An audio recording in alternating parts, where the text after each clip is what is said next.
It's Wednesday, October 29th. In the headlines, more than 20,000 Jamaicans are in shelters following the passage of Hurricane Melissa. Restoration begins after Hurricane Melissa. Regionally, Hurricane Melissa hits Cuba after devastating Jamaica. And in sports, West Indies clip Bangladesh in T20 International Series. This is the news on PBC Jamaica.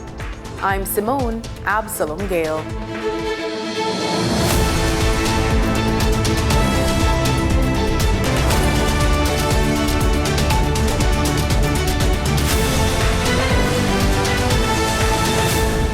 The government says all hurricane shelters across the island will remain open for as long as necessary as thousands of Jamaicans continue to seek refuge from Hurricane Melissa.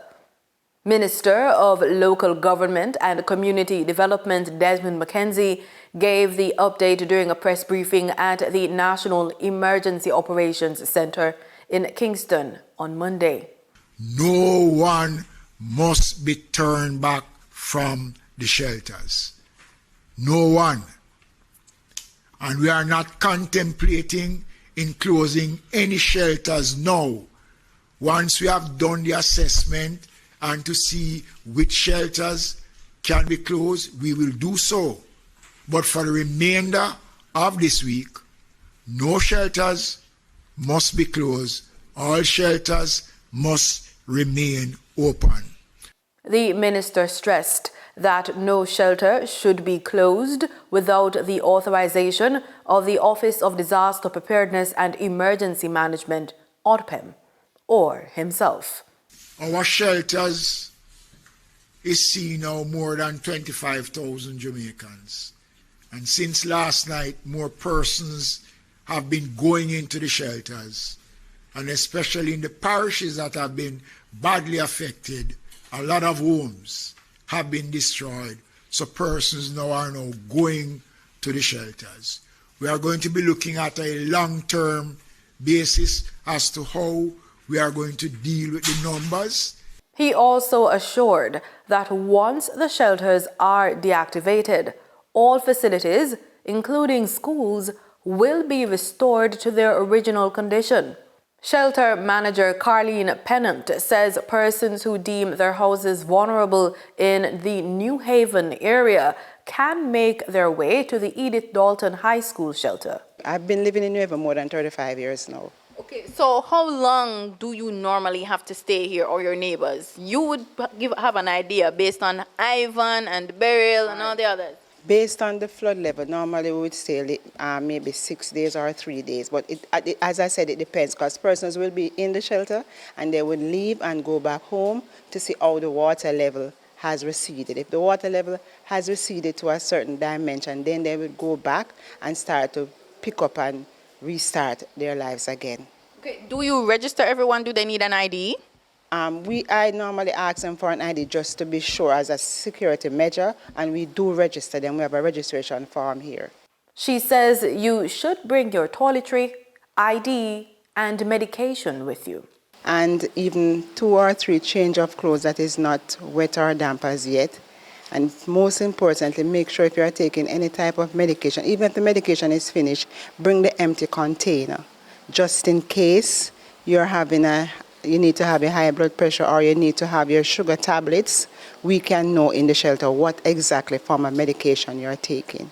In the meantime, persons affected by Hurricane Melissa can access government relief and recovery support by visiting supportjamaica.gov.jm.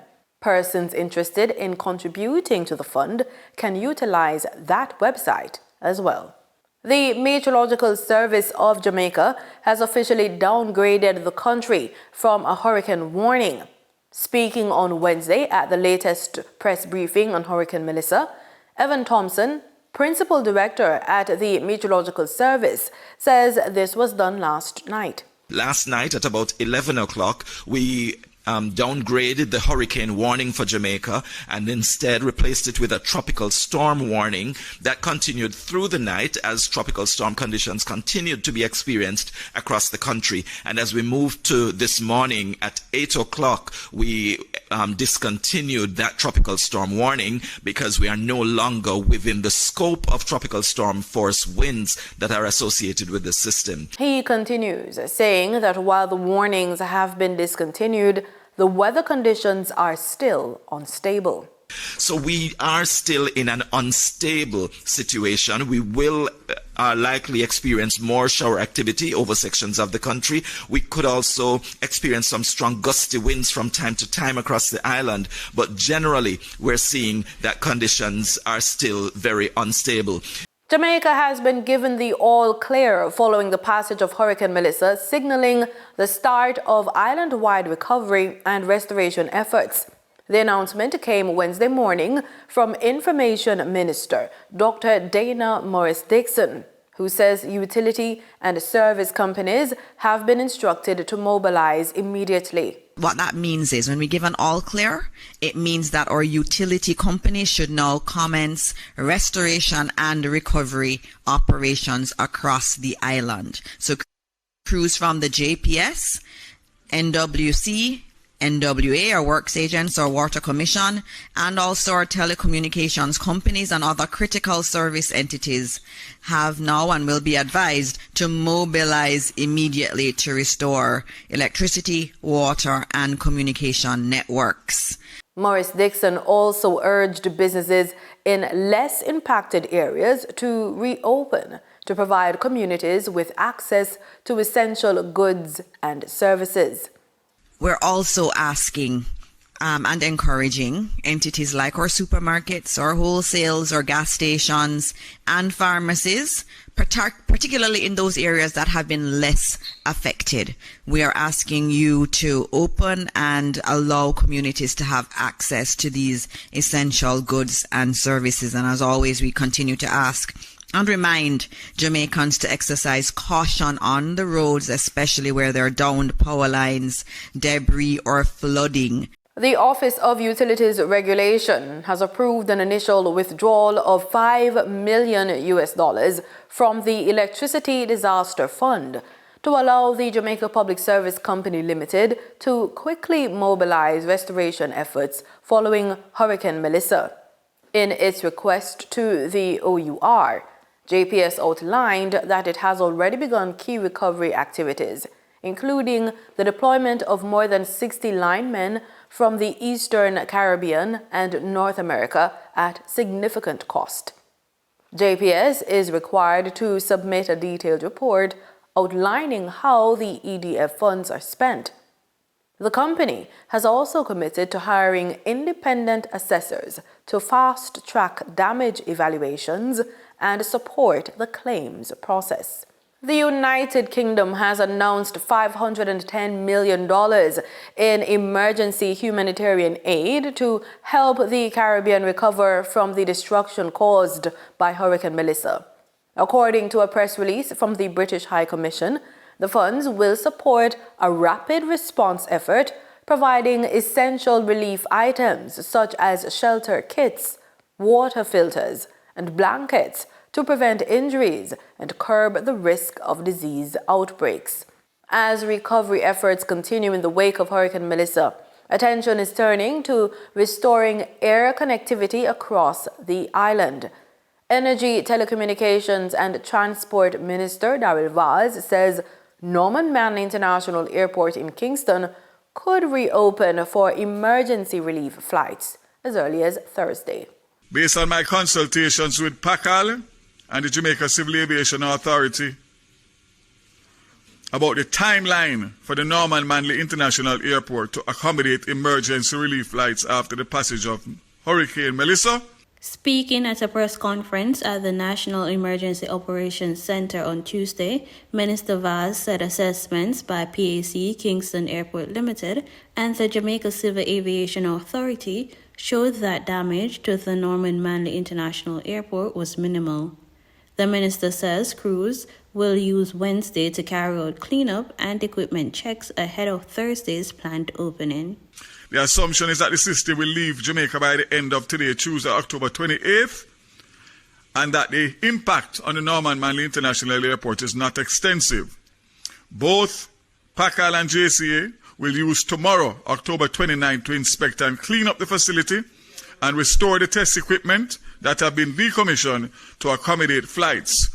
These emergency relief flights could therefore be accommodated as early as Thursday, October 30th, 2025. Minister Vaz added that Ian Fleming International Airport in St. Mary is also part of the government's contingency plan, capable of handling select aircraft if needed to support relief efforts. The good news is that the Ian Fleming International Airport is being considered as a part of contingency planning. So it means that we could get into Ian Fleming with certain types of aircrafts, and that will help us significantly based on the distance between Ian Fleming and Montego Bay.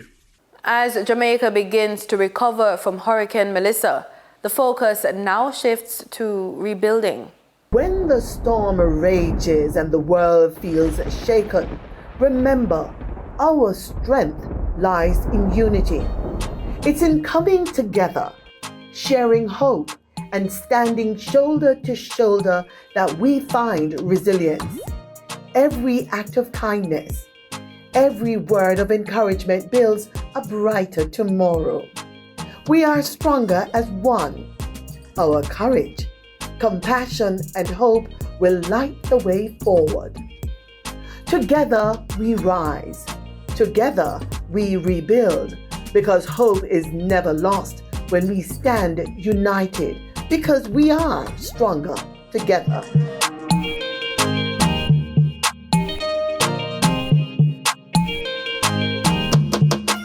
In regional news, Hurricane Melissa has now slammed into Cuba after leaving Jamaica, reeling from widespread devastation.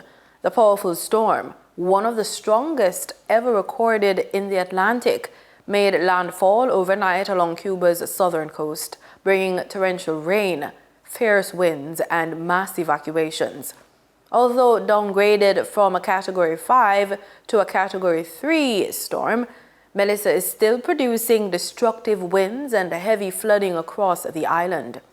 Cuban authorities report extensive damage and continue to urge residents to remain in safe shelters until the storm passes. More than 735,000 people have been evacuated from vulnerable areas, including Santiago de Cuba, the country's second largest city, where forecasters warned of life-threatening storm surges and flash flooding. Emergency services are on high alert, coordinating rescue and relief operations as the storm moves across the island.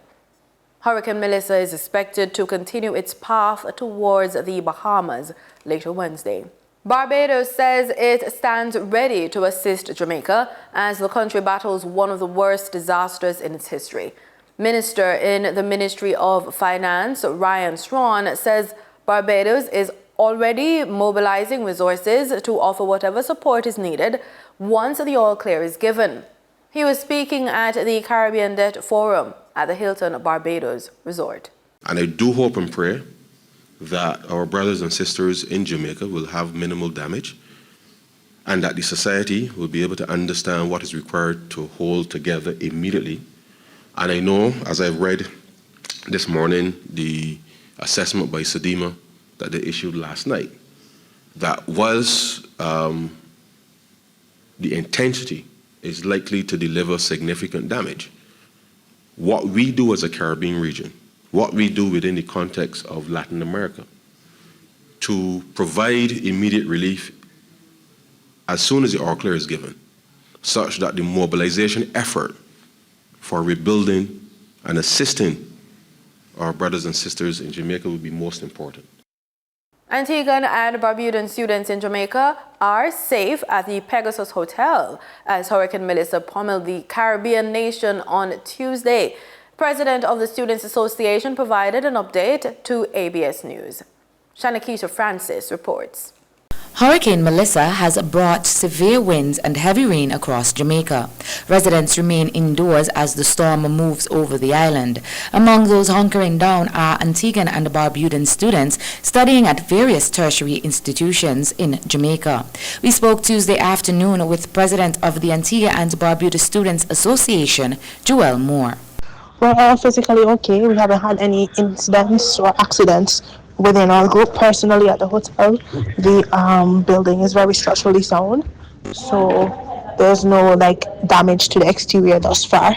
The students were relocated to the Jamaica Pegasus Hotel ahead of the storm under arrangements coordinated by ABSA with funding from the government of Antigua and Barbuda. Mentally, we're just trying to stick together, keep each other sane, talk to each other often. We do a lot of group activities to make it a little less daunting, the situation, to take our mind off of stuff. So we had a games night last night. We have every morning and evening we meet at 10:15 to make sure everybody is still here, everybody is still okay, and listen to each other's concerns and just try to talk things out. They are expected to remain there until a damage assessment is completed later this week. We should be here until Thursday, 12 p.m. until an assessment is done to decide what the next move is. No matter what the next move is, we were promised to have support of the government, whether it to be evacuation back home or ensuring that we have everything we need to stay here comfortably in Jamaica. Moore says priority remains safety, communication, and staying together until the hurricane passes. Shanakisha Francis, ABS News. The Trinidad and Tobago government has been stepping up its international trade negotiations, aiming to ease tariff burdens on local manufacturers. This was revealed by Minister of Planning, Economic Affairs and Development, Dr. Kennedy Saratsing, who stated that he has been engaging with the United States to address tariff issues that have impacted local exporters. TTT News' Sinin Lala has that story. Minister of Planning, Economic Affairs and Development Dr. Kennedy Saratsing says Prime Minister Kamala Persad-Bissessar, who led a recent trip to Washington, has been negotiating with the United States to resolve tariff issues affecting local manufacturers. An executive order issued by the White House on July 31, 2025, outlined an increase in the reciprocal tariff rates from 10% to 15% on a range of imports, including goods from Trinidad and Tobago. Those new measures took effect on August 7th.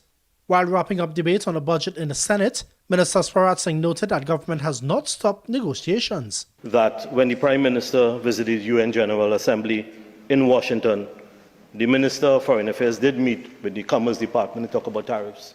And we have had ongoing meetings with the U.S. Department of Trade and Commerce referring to the tariffs matters. In fact, we have continued to have those conversations with them and engage with them behind closed doors. Minister Saratsing also laid out a continuous plan to engage the private sector in driving growth across key industries.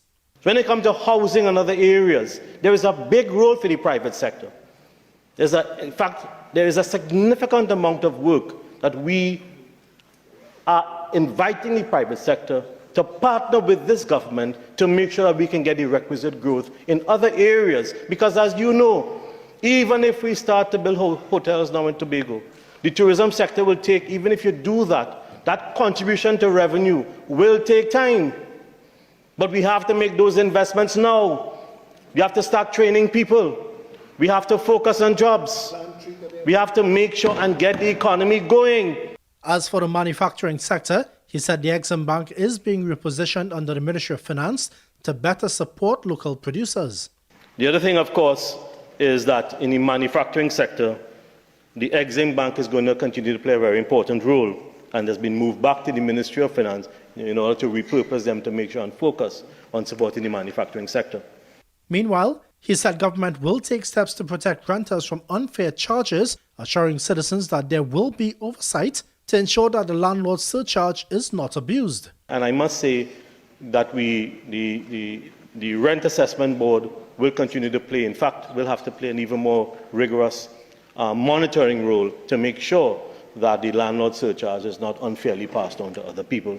And the minister also sought to address concerns during the debate on government's implementation. We do have some things to do, and of course, one of the things that we have been focused on as we get past this budget is to move towards implementation stage, because, as Senator Atz alluded to, a lot rests on our ability to implement the things that we have discussed and put in the budget. Sonolala, TTT News. In sports, we begin with cricket. Having lost their last 3 T20 International Series, veteran player Rovman Powell says the West Indies are trying to turn things around against Bangladesh. The West Indies took a 1-0 lead in the best-of-3 series against Bangladesh by winning Monday's opening match by 16 runs. Then, West Indies continued their impressive run in Bangladesh, securing the T20 International Series with 1 match still to play, after defeating the hosts by 14 runs. The visitors showed grit with both bat and ball, defending a modest total of 149 for 9 to take an unassailable 2-0 lead in the 3-match series. Coaching staff of the Trinidad and Tobago senior women's football team will look to recruit more foreign-based players as they prepare for their CONCACAF World Cup qualifier campaign. It will be a clash of Caribbean rivals between the Trinidad and Tobago senior women's football team and the Reggae Girls in an international friendly in Couva. A fixture that co-head coach Damian Briggs is using to assess a squad mainly made up of locally based players. But in general, it's a good opportunity for us to look at the most of local based players and, you know, assess them for what they are. So when we start to look further afield at some of the other players who play abroad, we're trying to see what is the best sort of blend or mix we can get with the best local ones and the best ones who's playing abroad. With the majority of locally based players being inactive at club level since the closure of the Wolf tournament in July, Briggs doesn't believe it would impact the readiness of his players. I think we got to put things into perspective. Like you rightfully said, most of our players have been dormant. We're not probably in season in the female league, whereas most of the Jamaican players, they're coming from, you know, countries that's in season. So again, doesn't mean that they're going to be more fit than us or we're going to be more fit than them. We believe in what we've been doing. You know, the ladies have been working really hard, both as a collective and individually. The English-based coach admitted that following the match, they will be working extensively to recruit foreign-based players to strengthen the team ahead of their CONCACAF W World Cup qualifier campaign. After this game, we're going to be having meetings around like the scouting network, different types of players, what types of players we've got, how we're going to match it up, look at the opposition, what they've got, and you know, we're trying to get the best team possible to go and compete against the 3 teams that's in our group, which all play with a different style.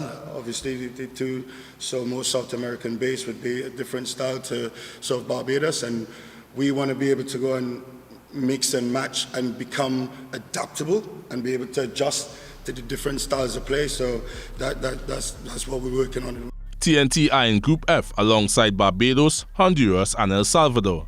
The team kicks off their 2025-2026 CONCACAF W qualifiers away to Barbados on November 30th. Adrian Lazar, TTT Sport. And that's the news on PBCJ. You can follow us on our social media platforms at PBCJamaica. Thanks for watching.